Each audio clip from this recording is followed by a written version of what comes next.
સુરત શહેરના ડુમસ વિસ્તારમાંથી એક મોટી અપડેટ સામે આવી રહી છે। રીવા વ્યસન મુક્તિ અને રિહેબ સેન્ટર સામે નોંધાયેલા શંકાસ્પદ મોતના કેસમાં ડુમસ પોલીસે 4 આરોપીની ધરપકડ કરી છે।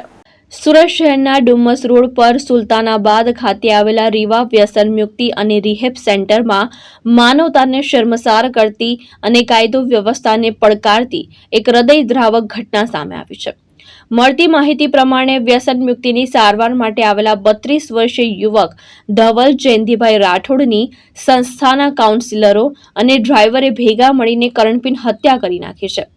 ધવલ રાઠોડ નામના યુવકને વ્યસન મુક્તિ માટે પરિવારજનોએ આ સેન્ટરમાં દાખલ કર્યો હતો, પરંતુ સેન્ટરમાં મૂક્યા બાદ માત્ર 24 કલાકમાં જ યુવકનું શંકાસ્પદ મોત થતા પરિવારજનોમાં આક્રોશ ફાટી નીકળ્યો હતો। મૃતક ધવલભાઈ પોલીસ ઇન્સ્પેક્ટરના ભાઈ હતા, તેમ છતાં આ નરાધમોએ જરા પણ ખૌફ રાખ્યા વગર તેમની તાલિબાની સજા આપીને મોતને ઘાટ ઉતારી દીધા છે।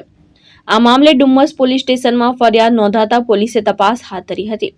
તપાસ દરમિયાન પોલીસે સેન્ટર સાથે સંકળાયેલા જિગ્નેશ દેસાઈ, રોહન સાંઘાણી, શૈલેષ વાઘેલા અને દિલીપ જોશીની ધરપકડ કરી છે। પોલીસ દ્વારા આરોપીની વધુ પૂછપરછ હાથ ધરવામાં આવી રહી છે। ડુમસ પોલીસ સ્ટેશન વિસ્તારમાં આવેલ પરિવર્તન ટ્રસ્ટ દ્વારા સંચાલિત રીવા રિહેબ સેન્ટરની અંદર તારીખ 1ના રોજ રાતના સમયે ધવલ રાઠોડ નામનો જે પેશન્ટ એડમિટ કરેલ હતો તેનું શંકાસ્પદ સંજોગોમાં મૃત્યુ થયેલ। સિવિલ હોસ્પિટલમાં તેને 108 દ્વારા લઈ જવાતા મૃત જાહેર કરેલ હતો।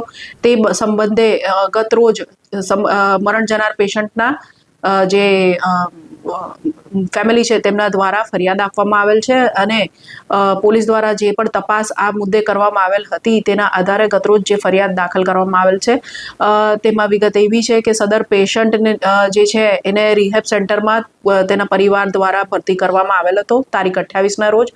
તારીખ 1ના રોજ રાતના લગભગ 9 વાગ્યા પછીના સમયે તેને તકલીફ પડતા એવું જે પ્રાથમિક રિહેબ સેન્ટર દ્વારા તેને 108માં બોલાવીને સિવિલ હોસ્પિટલ ખાતે લઈ જવામાં આવેલ હતો, જ્યાં તેને મૃત જાહેર કરવામાં આવેલ હતો। પોસ્ટમોર્ટમ જે કરવામાં આવ્યું, ફોરેન્સિક પોસ્ટમોર્ટમ, એની અંદર ઈજાના નિશાનો મળી આવ્યા, જેથી પોલીસે આ જે મેટર છે એને સિરિયસ ગણીને તાત્કાલિક ઇન્વેસ્ટિગેશન ચાલુ કરેલ હતું અને ગત રોજ પોલીસ દ્વારા આ મુદ્દે FIR નોંધવામાં આવી છે અને આગળનું કુલ 4 ઇસમોને આ બાબતે અરેસ્ટ કરવામાં આવેલ છે। જે પ્રાથમિક તપાસમાં જણાઈ આવ્યું કે આ જે ઇસમ છે જે ચલવે છે આ રિહેબ સેન્ટરની અંદર કામ કરતા 2 કાઉન્સિલરો, વોર્ડ બોય તથા ડ્રાઈવર દ્વારા દવા નહીં લેવાના મુદ્દે આ સદર પેશન્ટ ધવલભાઈ રાઠોડને મારવામાં આવેલ હતો, જેના કારણે સદર પેશન્ટનું મૃત્યુ નિપજેલ છે, જેથી પોલીસ દ્વારા અત્યારે કાયદેસરની વધુ કાર્યવાહી તપાસ આગળ ધરવામાં આવેલ છે। આમાં જોઈએ તો જિગ્નેશ દેસાઈ, રોહન સંઘાણી, શૈલેષ વાઘેલા અને દિલીપ જોશી જે 4 કાઉન્સિલર, વોર્ડ બોય તથા ડ્રાઈવર તરીકે રીવા રિહેબ સેન્ટરમાં ફરજ બજાવે છે, તેઓ દ્વારા પેશન્ટને મારવામાં આવેલ હતો।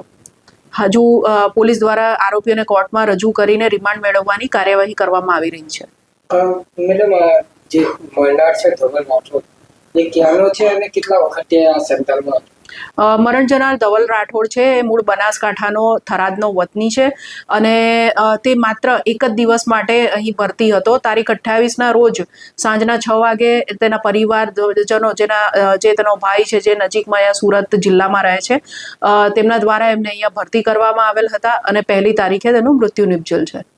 ભાવેશ ઉપાધ્યાય, દ્રષ્ટિકોણ ન્યૂઝ, સુરત।